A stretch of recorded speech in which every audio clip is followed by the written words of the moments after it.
성육신 되신 말씀. 요한복음 1장 1절, 14절, 히브리서 1장 1절에서 2절 말씀입니다. 태초에 말씀이 계시니라. 이 말씀이 하나님과 함께 계셨으니 이 말씀은 곧 하나님이시니라. 말씀이 육신이 되어 우리 가운데 거하심에 우리가 그의 영광을 보니 아버지의 독생자의 영광이요 은혜와 진리가 충만하더라. 옛적의 선지자들을 통하여 여러 부분과 여러 모양으로 우리 조상들에게 말씀하신 하나님이 이 모든 날 마지막에는 아들을 통하여 우리에게 말씀하셨으니 이 아들을 만유의 상속자로 세우시고 또 그로 말미암아 모든 세계를 지으셨느니라. 할렐루야. 우리 하나님께 감사와 영광의 박수 올려드리겠습니다. 축복된 주일 예배에 함께 온라인 오프라인으로 동참하고 계신 모든 성도분들께 하나님의 은혜가 충만하기를 원합니다. 우리 함께 기도하시고 말씀 보겠습니다. 사랑하는 아버지, 은혜 감사합니다. 사람을 보고 세상을 보면 낭망되고 불안하지만 주님의 임재 앞에 예배드릴 수 있으니 좋습니다. 오늘 온라인으로 또 함께 동참하고 계신 국내의 모든 성도님들의 마음을 주님의 은혜로 붙들어 주시고 부족한 종을 감추시고 오직 주님께서 크신 말씀의 은혜 주시옵소서. 예수님 이름으로 기도했습니다. 아멘. 지난주에 이어서 오늘은 예수님의 이름으로 시리즈 그 11번째 주제인 성육신 되신 말씀에 대해서 함께 생각해 보기로 하겠습니다. 오늘의 첫 번째 본문인 요한복음 1장 1절과 14절 말씀에서 예수님을 말씀이 육신이 되어서 우리 가운데 거하신 분이라고 정의했습니다. 신약 성경에서 예수님의 이름을 논할 때 말씀이 육신이 되신 분이라고 정의한 것은 사도 요한 딱 한 사람뿐입니다. 이 사도 요한은 우리가 알다시피 예수님이 12제자 중에서 가장 사랑한 제자였고 12제자 중에서 가장 오래 생존했죠.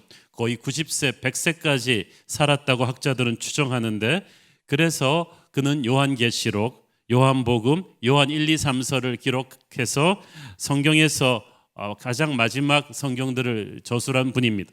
근데 그분이 자기의 모든 쓴 성경에서 예수님을 말씀이 육신을 입으신 분이라고 정의했어요. 사도 요한만이 예수님의 이름을 성육신 되신 말씀이라고 소개했습니다.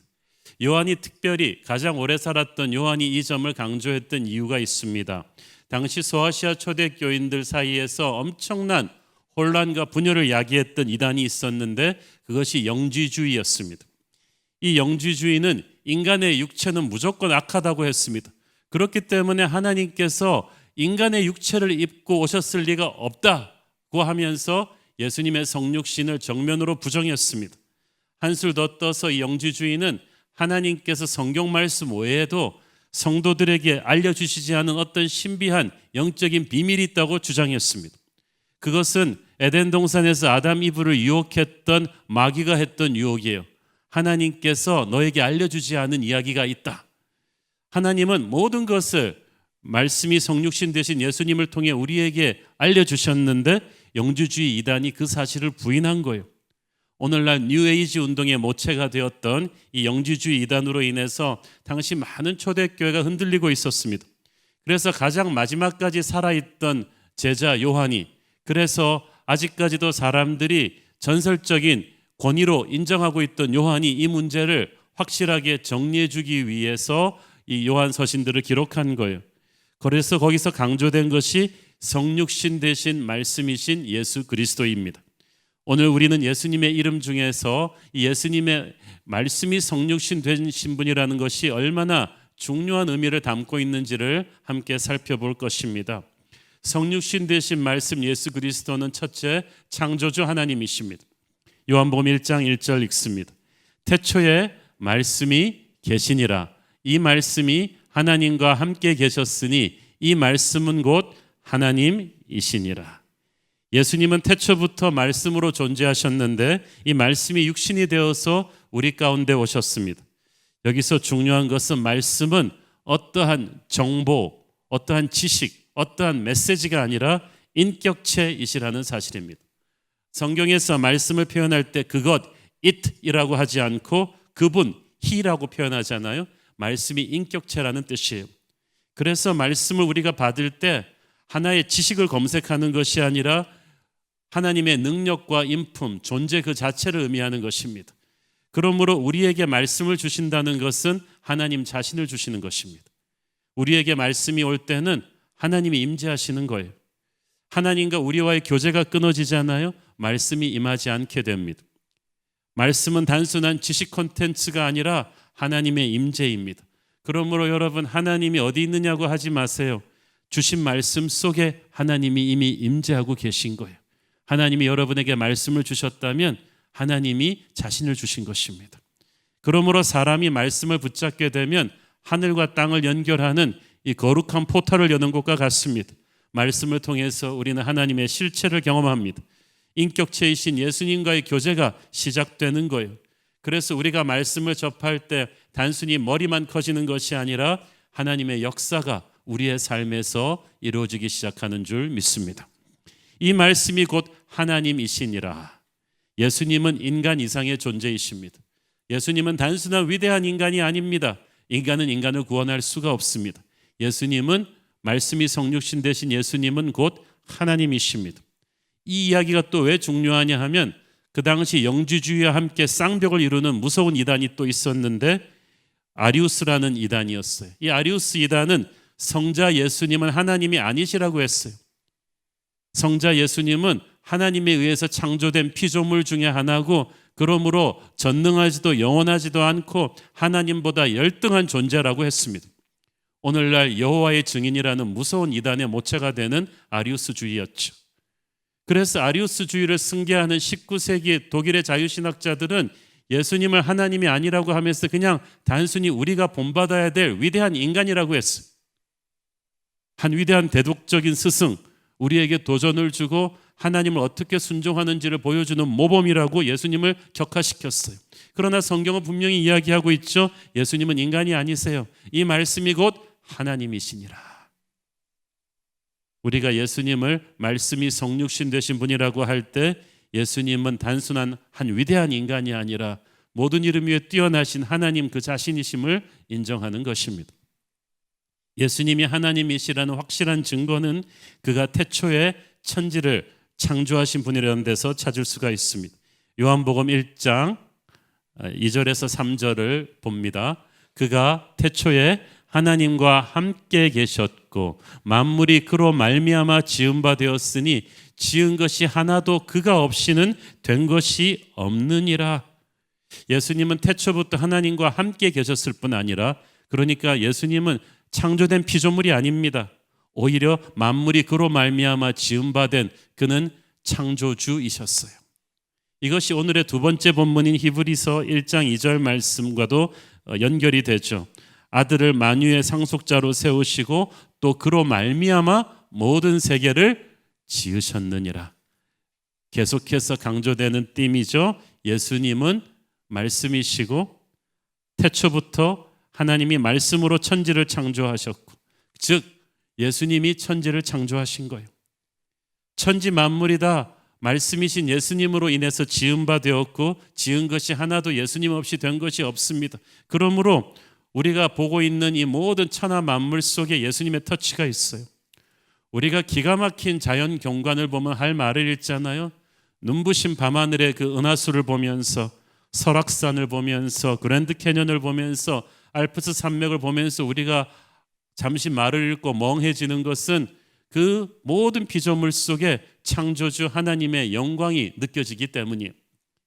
예수님은 천지를 창조하신 분이십니다. 그분은 역사의 한 부분에서 잠시 나타났다가 사라지신 분이 아니시고 역사를 잇게 하신 역사의 기원 그 자체이세요.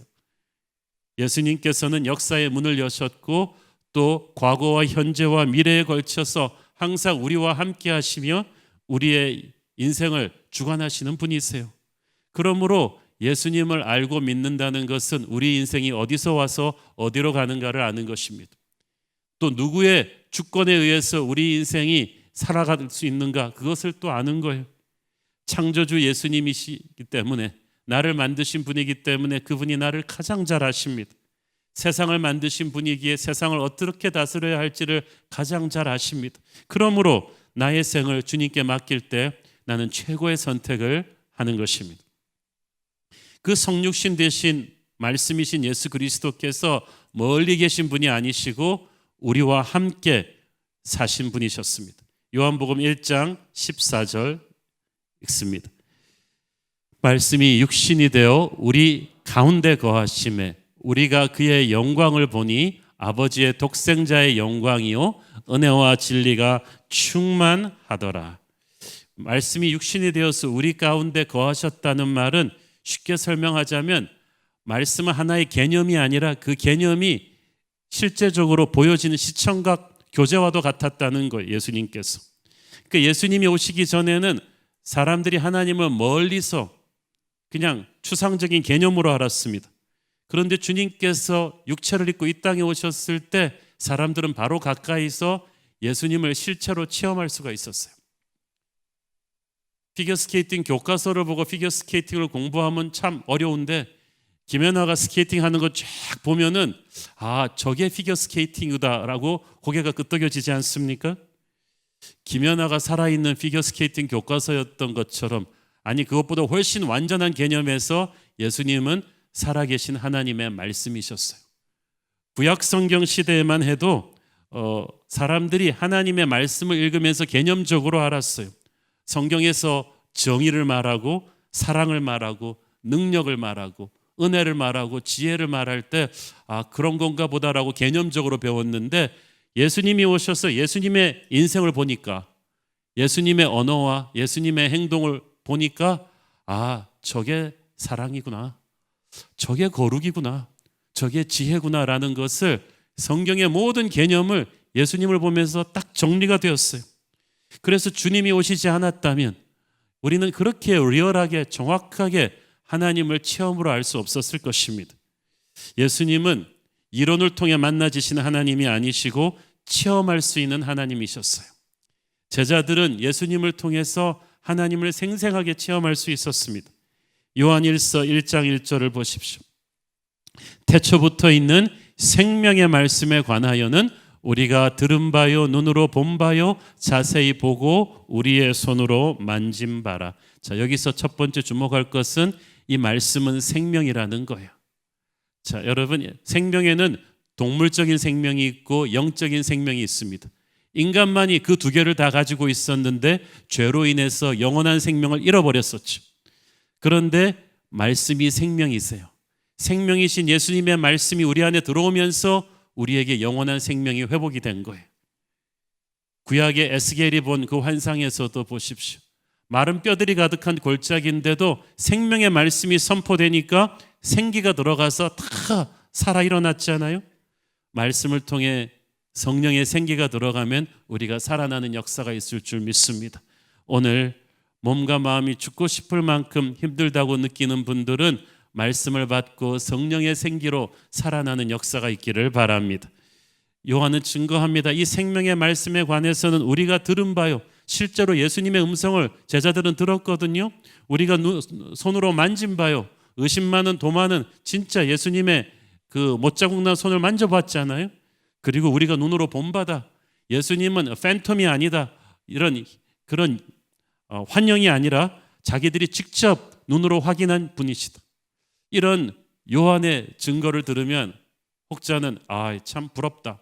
우리도 그때 있었으면 예수님을 눈으로 보고 손으로 만지고 귀로 들었을 텐데. 그러나 오늘날 주님께서는 말씀을 통해 우리에게 자신의 실체를 체험하게 하십니다. 우리가 말씀을 붙잡게 되면 예수님의 실체를 체험하는 거예요. 믿음은 이론이 아니라 체험하는 것입니다. 하나님의 말씀을 읽을 때 우리는 아까 말씀드렸죠. 단순한 정보를 취득하는 것이 아니라 살아계신 주님과 교제하기 시작하는 것입니다. 말씀을 주시면서 예수님 자신을 주십니다.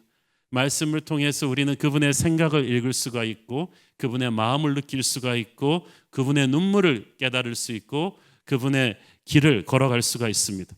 그러므로 진짜 신앙은 이 책 속에 있는 박제된 그런 지식을 보는 게 아니에요. 남들이 얘기하는 하나님대로 따라가는 것도 아니에요. 바로 내 자신이 숨결처럼 느낄 수 있는 인격적인 만남인 것입니다. 말씀이 예수님의 이름이라는 것은 우리가 말씀을 통해 예수님의 실제를 체험한다는 뜻이에요. 이것이 얼마나 큰 축복입니까? 아까 읽은 요한복음 1장 14절을 보면 말씀이신 예수님이 육체를 입으시고 우리 가운데 거하셨다고 했어요. 우리 가장자리도 아니고 우리의 삶의 가운데 거했는데 여기서 거하셨다는 말을 made his dwelling amongst us, 그러니까 성막을 치고 자기의 살자리를 우리 가운데 치셨다는 뜻이에요. 여기서 성막을 치고 거했다는 말이 원어적인 의미인데 이스라엘 백성들이 40년 광야 생활할 때 항상 하나님의 성막이 그 진영 한가운데 있었어요. 항상 하나님의 성막을 중심으로 해서 그들은 예배를 드렸고 하나님의 성막 안에 말씀이 있었어요. 하나님의 성막 위에 머물러 있는 구름기둥, 불기둥은 하나님의 임재였어요. 그래서 하나님의 성막을 중심으로 뭉쳐 있으면 어떤 외적도 공격해 올 수가 없어요. 하나님의 영광이 성막을 통해서 이스라엘 사람들을 보호해 줬던 거예요. 그러니까 성막을 중심으로 모여 있는 한 그들은 안전했고 그들은 승리할 수 있었습니다. 예수님께서 우리 가운데 거하셨다는 것은 말씀이신 예수님이 우리 가운데 살아있는 성막이 되셔서 우리 인생 한가운데에 계신다는 거예요. 그래서 우리를 지켜주시고 우리를 인도하시고 우리의 목자가 되어주십니다. 그러므로 우리가 말씀이 성육신 되신 예수님을 영접할 때 우리의 삶 중심에 예수님을 모시는 것입니다. 우리의 인생을 예수님의 말씀을 중심으로 재정립하는 거예요. 그러면 인생에 부서진 조각들이 붙기 시작합니다. 여러분의 가정도 예수님의 말씀을 중심으로 세워져야만 합니다. 그러면 말씀을 통해 흘러나온 주님의 임재가 여러분의 가정을 회복시킬 것입니다. 교회도 예수님의 말씀을 중심으로 세워져야 돼요. 예수님의 말씀을 중심으로 세우면 예수님이 책임집니다. 외부의 공격으로부터도 지켜주시고 내부의 분열도 막아줍니다. 사랑하는 여러분, 여러분의 개인의 삶을, 가정의 삶을, 교회를 말씀 중심으로 다시 재정렬하십시오. 주님이 여러분 안에 그렇게 계시기를 원하십니다. 말씀이신 예수님이 우리 안에 들어오셔서 가만 계시지 않고 우리 안에서 역사하십니다. 우리 안에서 움직이십니다. 어떻게 역사하십니까? 예수님이 싫어하는 모든 것들을 정리하시고 우리를 거룩하게 변화시켜 가세요. 요한복음 17장 17절을 보십시오. 그들을 진리로 거룩하게 하옵소서. 아버지의 말씀은 진리니이다. 성경 말씀을 읽으면요, 여러분이 성경 박사가 되는 게 아니라 거룩해지기 시작합니다. 성경 말씀은요, 살아있어요.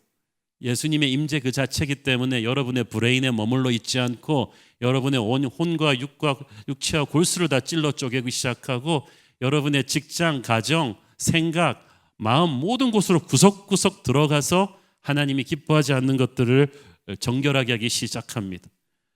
교회는 세상과 달라야 합니다. 거룩하게 한다는 것은 다르게 한다는 것이, 그렇게 다르게 만들어주는 것이 누구입니까? 우리 안으로 들어온 예수님의 말씀이세요. 19세기 미국의 유명한 부흥사였던 D.L. 무디 목사님은 자신의 성경책 커버 안에 항상 이렇게 써놓았다고 합니다. This book will keep you from sin, or sin will keep you from this book.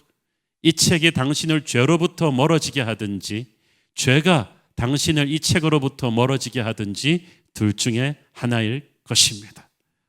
그렇습니다. 말씀이 여러분 삶에서 살아 역사하면 여러분이 죄를 이길 수 있는 힘이 생길 거예요. 그러나 여러분이 죄의 노예가 되면 말씀을 보기가 싫어질 거예요. 그래서 영적인 전투력을 잃게 되겠죠. 예수님의 말씀이 여러분 안에 살아있다면 여러분에게는 소망이 있습니다. 이 말씀이 가만둬도 여러분의 인생을 변화시킬 것이기 때문이에요. 우리가 구원받은 뒤에도 아직까지 우리 안에 꿈틀거리는 옛사람을 이 거룩한 말씀이 정면 충돌하면서 부숴갑니다. 정리합니다. 우리의 지성을 변화시키고 감정을 변화시켜가면서 세상과 전혀 다른 생각을 만들고 인격을 만들고 마음을 정화시키면서 습관을 만들어가면서 우리도 모르는 사이에 무의식적으로 예수님 닮아가도록 우리 안에 들어온 말씀이 약동하면서 그렇게 움직이는 거예요. 그래서 신앙을 생생하게 만들어 놓습니다. 어떤 분들은 신앙을 너무 추상적으로 생각합니다. 내가 구원받은지 아닌지를 계속 의심합니다.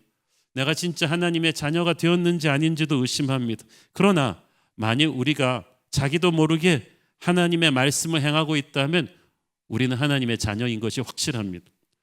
만일 우리가 하나님을 더 깊이 예배하기를 원하고 이웃을 사랑하기를 원하고 하나님의 일을 기쁜 마음으로 하고 있다면 여러분 하나님의 자녀예요. 왜냐하면 자기 열심만으로 그렇게 살지 못해요. 어떤 분이 여러분의 인생을 주도하고 있는 거예요. 인격체이신 말씀이 예수님께서 여러분의 인생을 지금 바꾸고 있어요. 요한일서 2장 5절을 보십시오.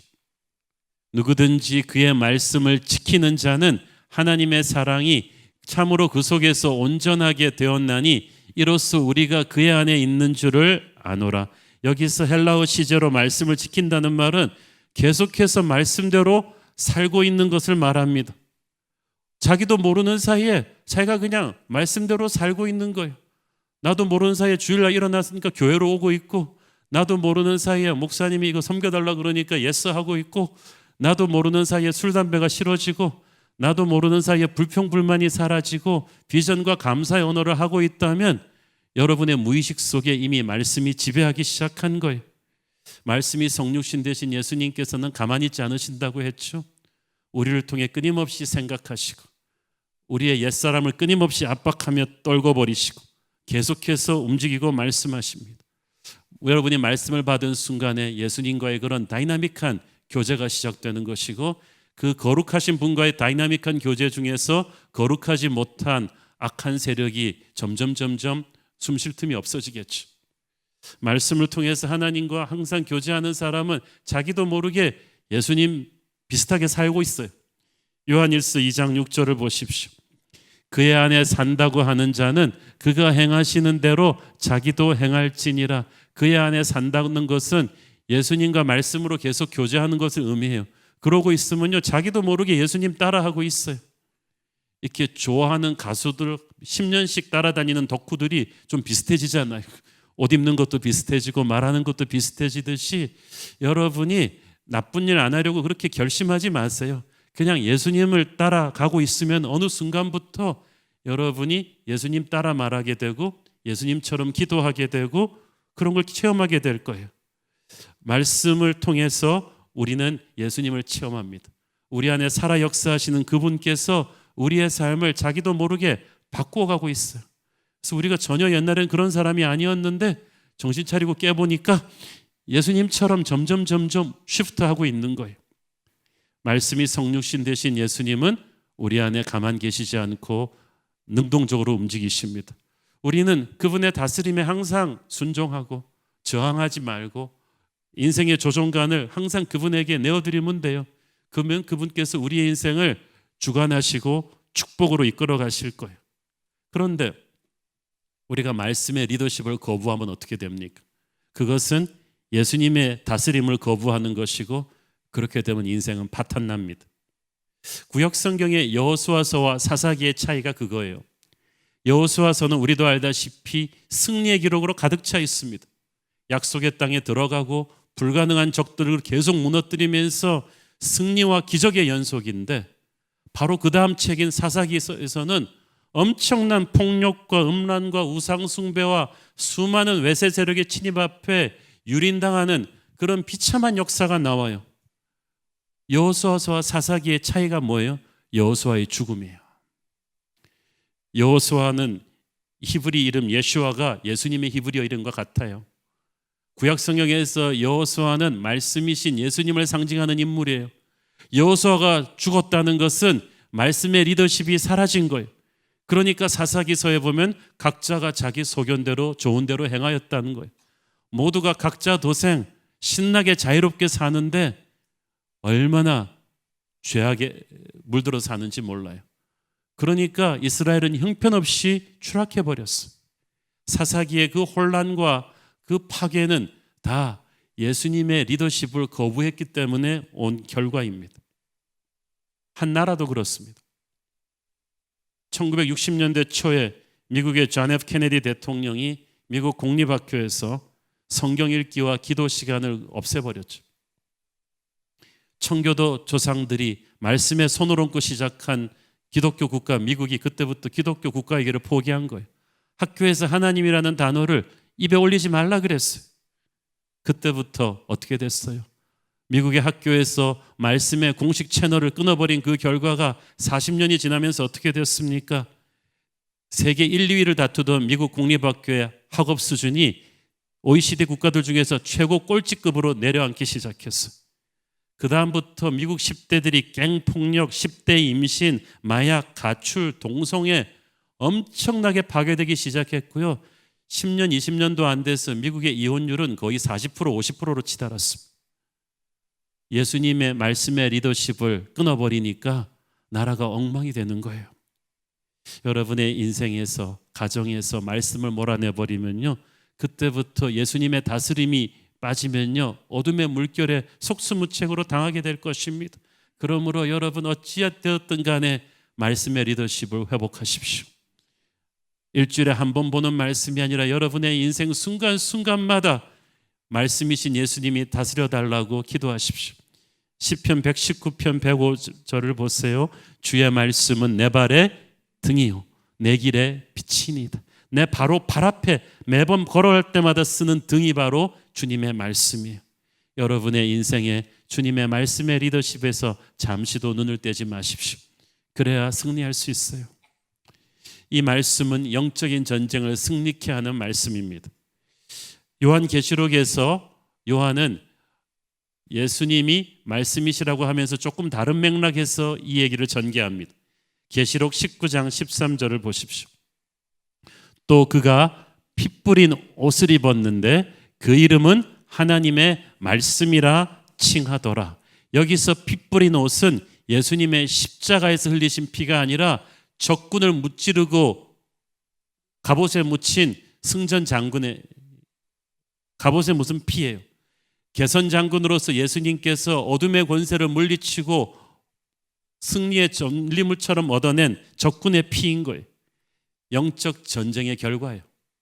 에베소서 6장에 보면 하나님의 전신갑주에서 유일한 공격 무기가 말씀의 검이었죠. 말씀으로 세상을 창조하시고 말씀으로 세상을 다스리셨던 주님께서 요한계시록에서는 최후 심판날에 말씀으로 세상 권세를 죽이십니다. 마귀의 권세를 죽여버리는 결정적인 무기는 말씀의 검이었던 거예요. 그렇기 때문에 우리가 이 사실을 잘 깨달아야만 합니다. 주님의 신부된 교회는 마지막 날이 가까워 올수록 이 말씀의 검을 날카롭게 갈아놓고 있어야 돼요. 날마다 말씀을 읽고 날마다 말씀을 묵상하고 그 말씀을 적용하고 말씀대로 살려고 몸부림칠 때 여러분의 말씀의 검은 날카로운 예리한 검이 되어 있을 것입니다. 그렇지 않고 말씀의 검이 있긴 있는데 날이 갈려지지 않았으면 그거는 적군을 찔려도 죽지 않는 무딘 검이 되고 말겠죠. 마지막 때가 가까워 올수록 우리는 말씀의 검을 날카롭게 갈고 영적으로 깨어 있어야만 합니다. 그렇게 날카롭게 갈아진 말씀의 검을 휘두르면 마귀들이 비명을 지르며 죽어나갈 것입니다. 특히 여러분의 자녀를 위해서 계속해서 말씀을 선포해 주십시오. 여러분의 자녀들을 어둠의 권세가 얼마나 공격합니까?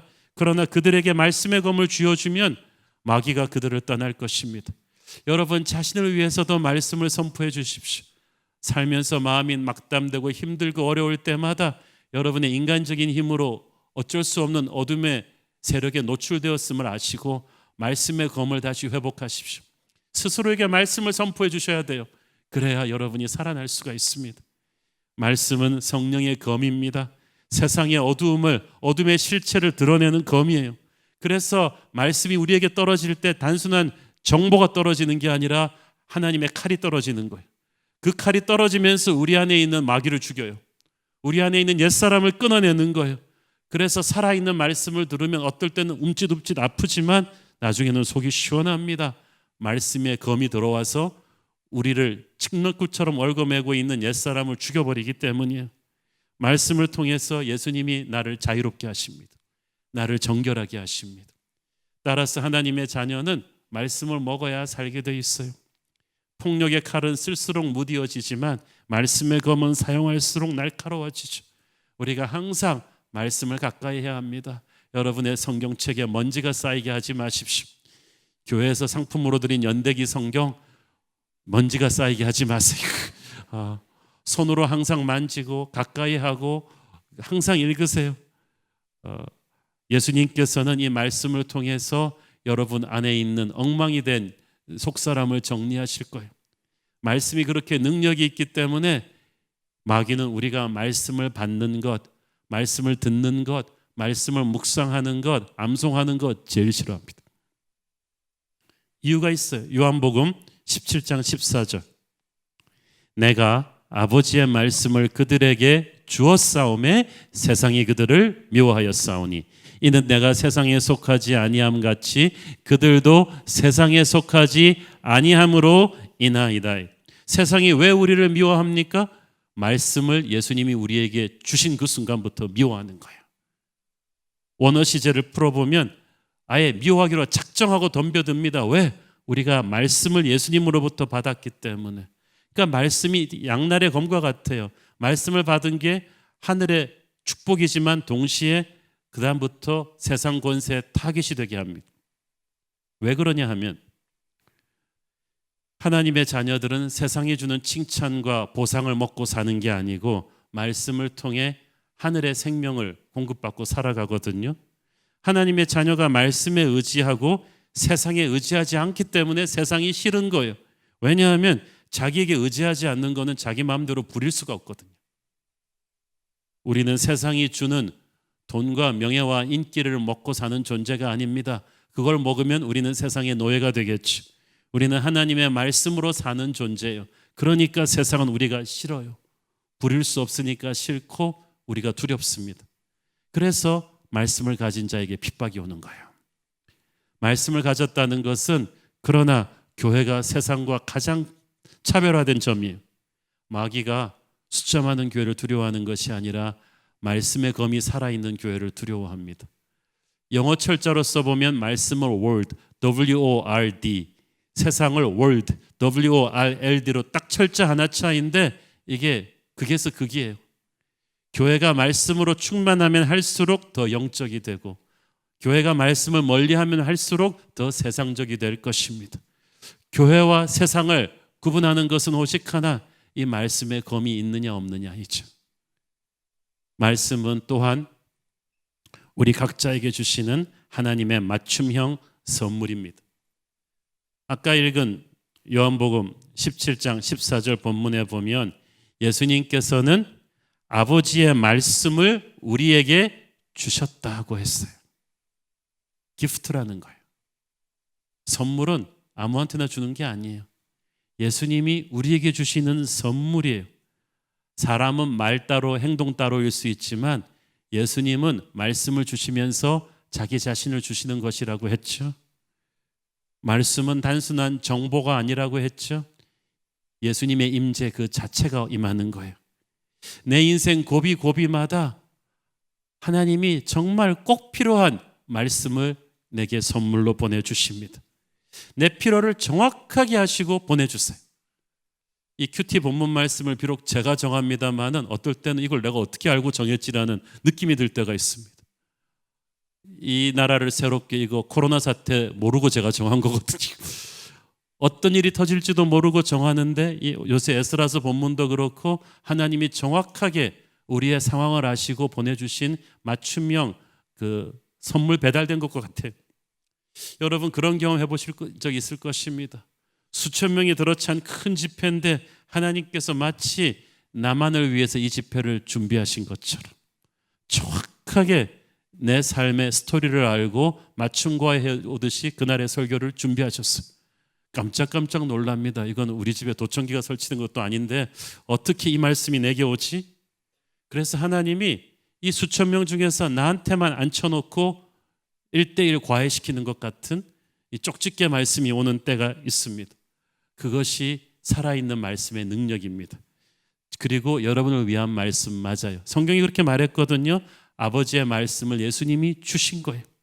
성령의 역사로 수천 년 전에 쓰여졌던 그 말씀에 생기를 불어넣어서 21세기를 사는 오늘 내게 가장 필요한 말씀을 주십니다. 말씀이신 예수님이 우리 인생의 고비고비마다 가장 적합한 맞춤형 은혜로 오신다는 사실은 얼마나 큰 축복입니까? 그래서 우리가 아브라함의 하나님, 이삭의 하나님, 야곱의 하나님을 고백하는 거예요. 아브라함의 하나님은 약속을 지키시는 하나님입니다. 야곱의 하나님은 부족한 자를 인내하시는 하나님이세요. 요셉의 하나님은 꿈을 이루어주시는 하나님이시며, 모세의 하나님은 구원의 하나님이시고, 여호수아의 하나님은 승리의 하나님이시고, 다윗의 하나님은 새벽을 깨우는 역사의 주인공이세요. 제가 성도들의 간증을, 참 다양한 간증을 듣기를 좋아하는데, 이 간증을 들어보면 어떤 분은 다윗의 하나님을 고백하고 어떤 사람은 아브라함의 하나님을 고백합니다. 똑같은 말씀인데 가는 은혜가 전혀 달라요. 그래서 다른 사람한테는 그냥 넘어가는 말씀도 어떤 사람에게는 핵폭탄처럼 강한 파괴력으로 그날 딱 클릭되는 수가 있어요. 저도 그렇게 인생의 중요한 고비에 딱 하나님이 주신 그 말씀이 인생 말씀이 돼가지고 지금까지도 붙잡고 있는 말씀들이 있어요.